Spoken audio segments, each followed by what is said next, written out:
I think the definition of greatness is to inspire the people next to you. I think that's what greatness is or should be. It's not something that lives and dies with one person. It's how can you inspire a person to then in turn inspire another person that then inspires another person. And that's how you create something that I think lasts forever. Yeah. And I think that's our challenge as people, is to figure out how our story can impact others and motivate them in a way to create their own greatness. There's a quote from one of my English teachers at Lower Merion named Mr. Fisk. He had a great quote that said, "Rest at the end, not in the middle." And that's something I always live by. You know, I'm not gonna rest, I'm gonna keep on pushing now. There are a lot of answers that I don't have, even questions that I don't have. But I'm just gonna keep going. I'm just gonna keep going, and I'll figure these things out as we go, right? And you just continue to build that way. So I try to live by that all the time. And what brings you the most joy right now? Being with my family. Really? That is the most fun. It's just, you know, it's hanging out with them all summer, being able to like do things that I ordinarily couldn't do. Yeah. Because of training, because of season and stuff like that. So being around them and watching Bianca grow up, because there are a lot of things that I miss with Natalia and Gianna because I was playing. So being there every day with them is so much fun, man. So it brings me the most joy. What does love feel like?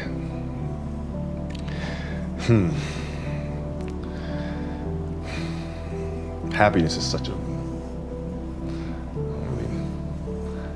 think I would describe love as happiness. I think I describe it as a beautiful journey. You know, it has its ups and downs, right? Whether it's in marriage or whether it's in the career, you know, things are never perfect. Yeah. But through love, you continue to persevere and you move through them. You move through them.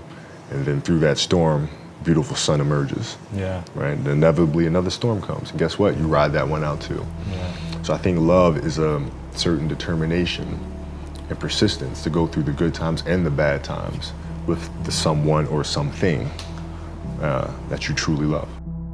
My parents were great.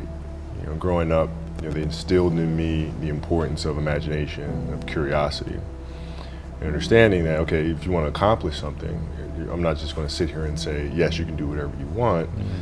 Yes, you can, but you have to also put in the work to get there, right? So they taught me that at a really early age, man. And when you grow up as a kid thinking that the world is your oyster, and all things are possible if you put in the work to do it, you know, you grow up having that fundamental belief. My mom was there on a daily basis. My father was really influential at a really critical time where I had a summer where I played basketball when I was like 10 or 11 years old, in a very prominent summer league in Philadelphia called the Sunny Hill League, where my father played, my uncle played, and they were like all-time greats and such stuff. And Wilt Chamberlain played in the league, you know, Earl Monroe played in the league. And here I come playing, and I don't score 1 point the entire summer. Really? Not one. How old were you? 10, 11. And you're playing against other 10, 11-year-olds? Or you didn't score once? Not one. Were you in the game? I was in the game. How'd you not score? Because I was terrible. Really? Yeah. That At 10, 11 years old, you were that awful. terrible. I mean, you know, and I had these big knee pads on because I was growing really fast. I had socks all the way up here, and I had like the high top skinny, fade, like skinny as hell. And I scored not a free throw, nothing, not a lucky shot, not a breakaway layup, 0 points. And I remember crying about it and being upset about it. And my father just gave me a hug and said, "Listen, whether you score 0 or score 60, I'm gonna love you no matter what." Wow. Now that is the most important thing that you can say to a child. Because from there, I was like, okay, that gives me all the confidence in the world to fail. I have the security there. But to hell with that, I'm scoring 60. Let's go. Right. And from there, I just went to work. And I stayed with it, and I kept practicing. You know, when you're in this culture, in our society, you can do some phenomenal things individually, but they'll never reach their full potential unless you do them collectively. And you have to figure out how to do that. The challenge for me was always compassion and empathy. I think about 2009, things started changing for me. I started really making a conscious effort to better understand. And that doesn't mean, you have compassion and empathy so you go softer on them. It's more like you put yourself to the side and you put yourself in their shoes and understand what they're feeling. And then you have to make certain decisions of, okay, what buttons do I need to push for this player to get them to the next level? So it's not sit around and it's all happy-go-lucky type of thing. Your leader, your job is to get the best out of them, even if they may not like it at that time. One of the things that I had to learn is how to get the best out of my teammates. Yeah. And most people think it's a simple thing, pass them the ball. But that's not how you make guys better. You have to really affect their behavior. How do you do that? So, I would tell guys, we got back-to-backs. I don't care if we're in Miami, I don't care if we're in a great city of Chicago, you can't go out, we gotta get rest. Right? Back-to-back games. Back-to-back games, right? Monday, Tuesday. You play Monday and you play again Tuesday. Guys aren't gonna listen, right? Right. So a few times I said, all right, we'll all go out. We'll go out together. Really? I'll drink with you, right? But the next morning, I'm banging on your door at 5 a.m. Let's go. They're not getting Where are we going? I hung out with you, now you come hang out with me. Wow. This is what we do, all right, let's go. And we're at the gym, we're working out, right? We hit the bus, we go to practice, we play that night. And they're dead. And they're dead. And they're like, oh, lesson learned. Really? Lesson learned. Take them out once. Listen, if you're gonna do that. But don't let that compromise what we're here to do. Right. This is why we're here. This is why you're here in the first place. What does losing feel like to you? It's exciting. Why is it exciting? Because it means you have different ways to get better. There's certain things that you can figure out that you can take advantage of, right? Certain weaknesses that were exposed that you need to shore up, right? So it was exciting. I mean, it sucks to lose, Right.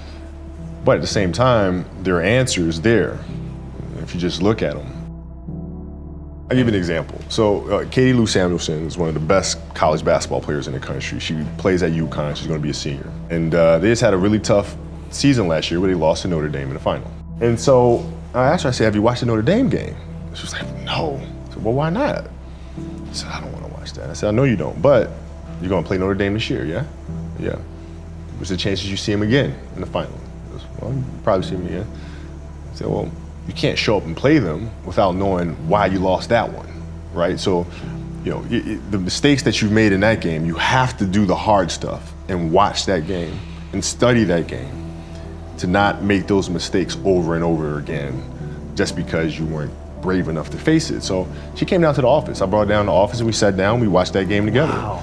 Right? And you gotta deal with Face it. it. Gotta deal with it. Face it, learn from it. When you play for 20 years, I played for 20 years, you reach a certain level, you're like, okay, wait a minute, I have to start again at the base of a mountain and try to climb the top of this mountain. First of all, what mountain am I climbing? I don't even know, what the hell am I gonna be doing? And it's very scary. It's very scary. Even for you? Oh, absolutely. Wow. Absolutely. And the thing that helped me actually was hurting my Achilles, because that forced me to sit there and say, okay, the day could be today that your career is over. Now what do? You have these ideas about doing something with your life after basketball, but what if today is the day that's it? Now what do you do? So I had all this time sitting there with my Achilles injury and contemplating and thinking, and I said, I better get to work.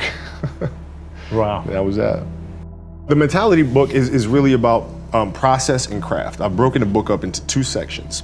And process is really about the process of preparing, through injury, recovery, studying of the game. And then the craft is the actual performance and the tactics. And so a lot of things that I learned through the game were through photos. You can look at a photo and see like a player making a move, and look at the angle of his feet, look how he's using his hands on defense, and I can really break down things to the smallest detail through that.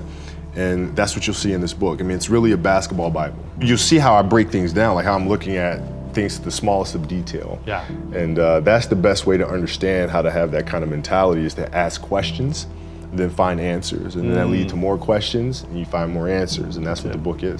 So how can we teach our children what it means to work hard? Well, you do it through training, right? So when I get up in the morning, my daughter goes with me.